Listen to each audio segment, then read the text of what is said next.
What is going on, my brodies? It is Andrew of Beat It AT Production and Publishing, bringing you guys a brand new YouTube video. In this YouTube video, I figured I'd go over on how you guys can make a rod wave inspired beat, and I'll be going down and breaking down this beat that I made.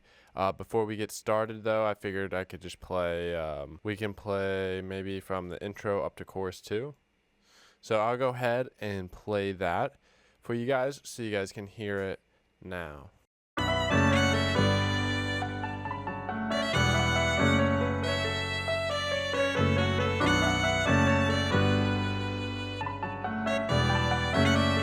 Beat It AT, what up?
So that was the beat that I made. I used a sample that was from the AT the Wave 3 or AT the Rod Wave Inspired MIDI melody loop kit. In that loop kit, you guys get 20 different melody compositions, including the stems and MIDI.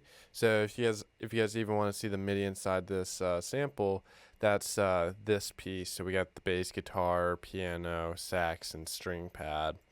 And as you guys can see, everything is even like structured out, so you guys know you're getting like the real melodies, the actual melodies. So if you guys also want to break down how we create these melodies, this could be a good way to just getting an inside look at that. If you guys also are trying to create your bass or like 808s, following the bass notes, which are down here, they're in the bass region of the melody. And if you follow that, then you can easily come up with a good sounding 808 pattern. Here's a saxophone even. We can probably just loop the melody compositions for you guys. So if I right click this.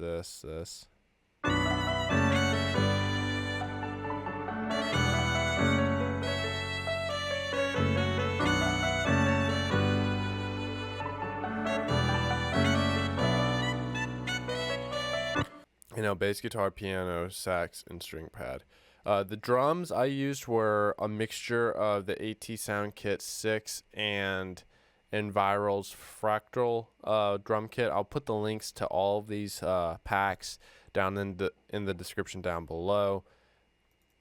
So, looking at the drums, these are the chorus drums. And before I jump into the chorus drums, it might as well just be mentioned. You guys, if you want to follow along on the specific parts that I'm breaking down, you guys could see that at the top of each section, I have a label indicating what I would say is the intro, chorus, verse 2, chorus 3, outro, end. So here's the chorus drums.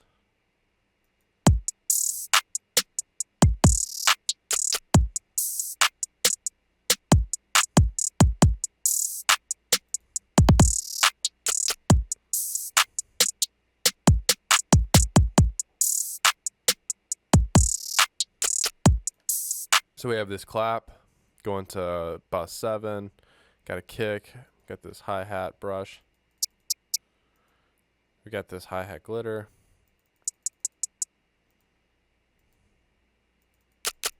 a little paper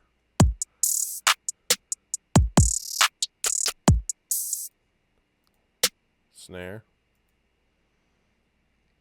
open hat.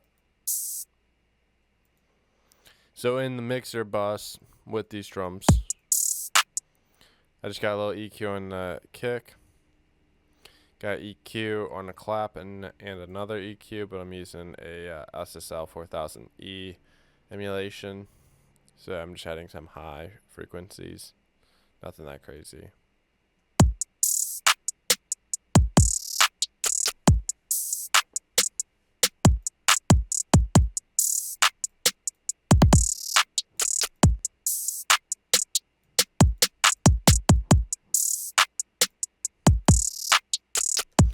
That clap is a little bit sharp in the high frequency range, so I was just pulling it down and tweaking it just a hair.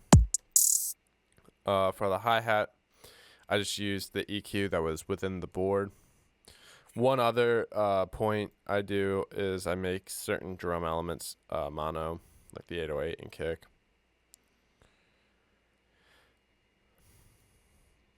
For the snare, same thing, just a little bit on board EQ.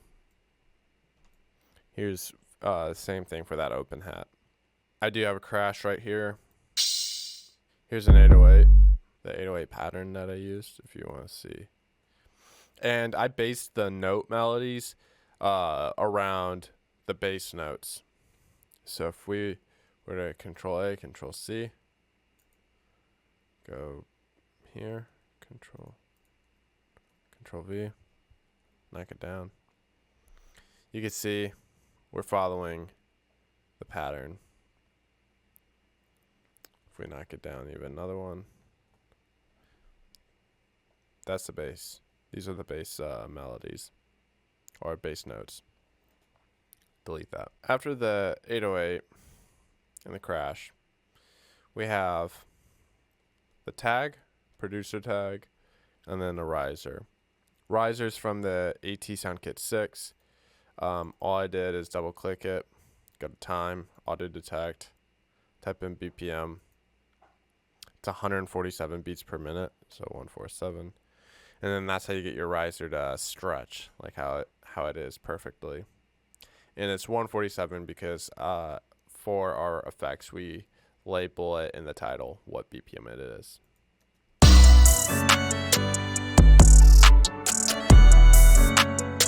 So, verse now. An easy way on making your verse different from your chorus is just removing some of the elements. Your chorus is going to be where all the energy is at. It's like the climax of the song. So for the verse, all you would technically then need to do is just remove some of those elements. So obviously, or maybe not obviously, but we're removing the saxophone, and then we're removing the bass guitar until we get to the last 4 bars. So we have a 12-bar verse. So starting out, we also changed the drums. Same thing.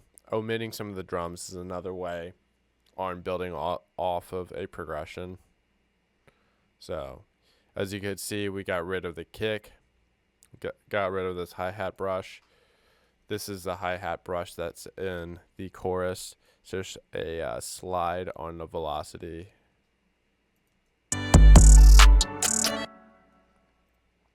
And so in the verse section, we don't have that.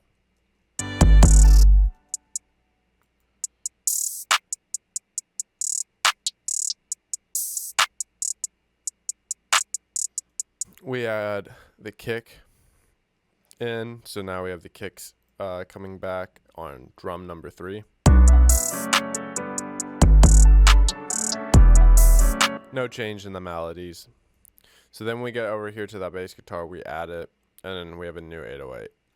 Where this 808 is different is just a few notes. I believe it's just the ending notes. Where we go dun dun dun dun. Where over here it doesn't go all the way down, but you can see this one. And I believe that was the only difference.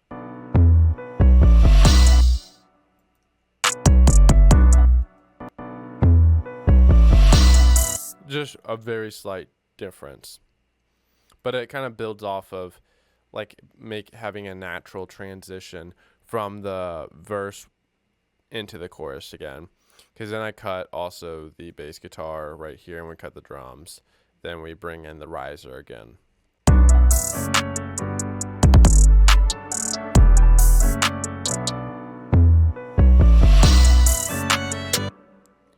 Outro, we just have all the melodic elements playing. Beat It AT, what up?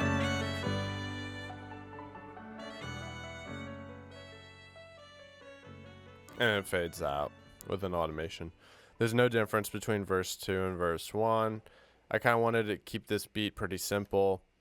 Don't want to overcomplicate it, because if there is going to be an artist on this beat, like a Rod Wave type of artist, they're probably going to make a lot of melodies or have a lot of harmonies, melodic elements. It's going to get very crowded in that song or in that mix space. So I didn't want to overcomplicate it and end up making it harder for the artist or the engineer. So it's a good way of just, don't overdo the process. Just do what sounds good. So into the mix, we kind of went over some of the mix stuff. I'll just go through each channel bus to show you guys exactly what we're doing. Just a little EQ on the guitar, just rounding off some low end. For the piano, EQ, a little bit of a virtual tape machine. Just give it a little bit more of like a tape sound, adding some reverb to try to blend it in the mix. Very slight reverb, like 10%. Some onboard EQing with the string pads. 808, I have a decapitator, so adding a little bit of distortion to it. Then a little bit of EQ. And then I've already discussed the drum mix elements. In my master, I have a sound guidizer that's on Abbey Road's mastering chain. The sound guidizer is also doing like nothing. So my Abbey Roads, you could see which sections I'm using. I'm using the spreader, and then just the tape EQ, then just the normal board EQ.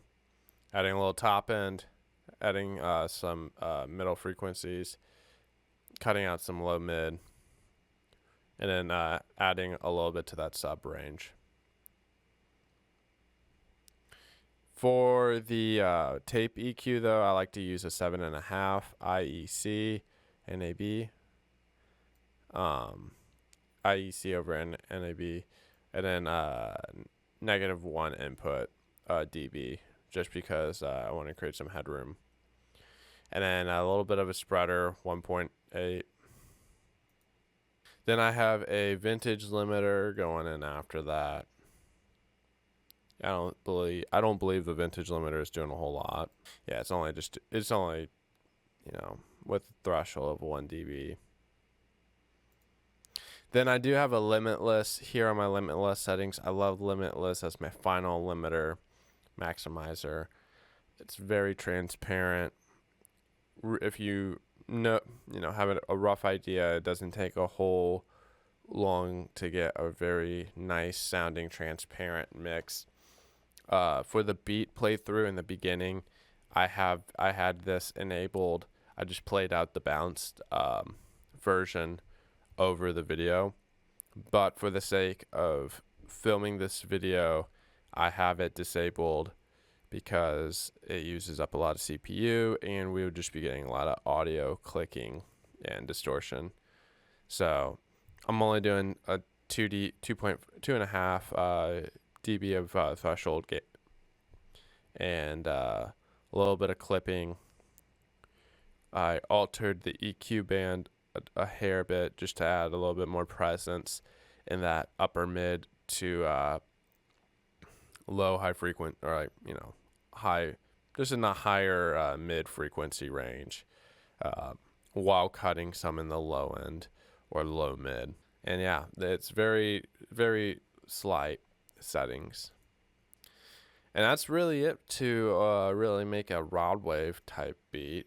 A lot of rod wave's music uses pianos, saxophone sometimes, guitars often.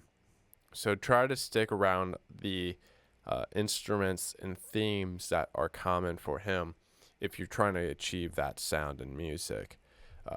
There's usually, I guess you would say, motifs or typical standards for artists with what they have established as their sound.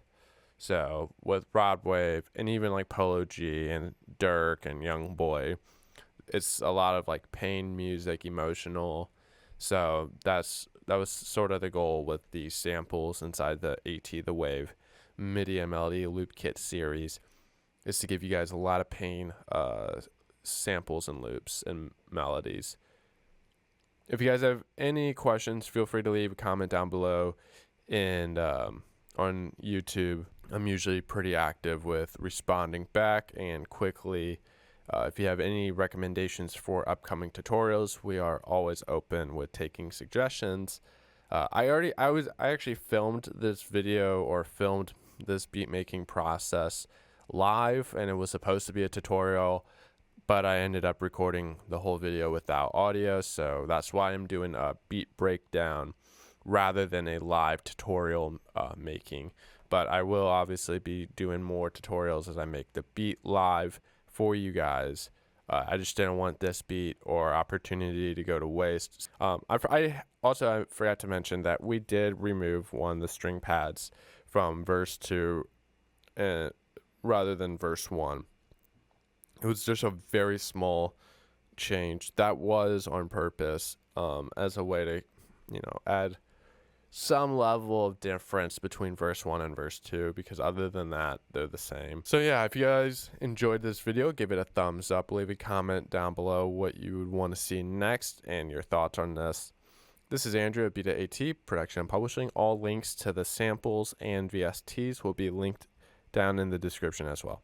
I'll see you guys later.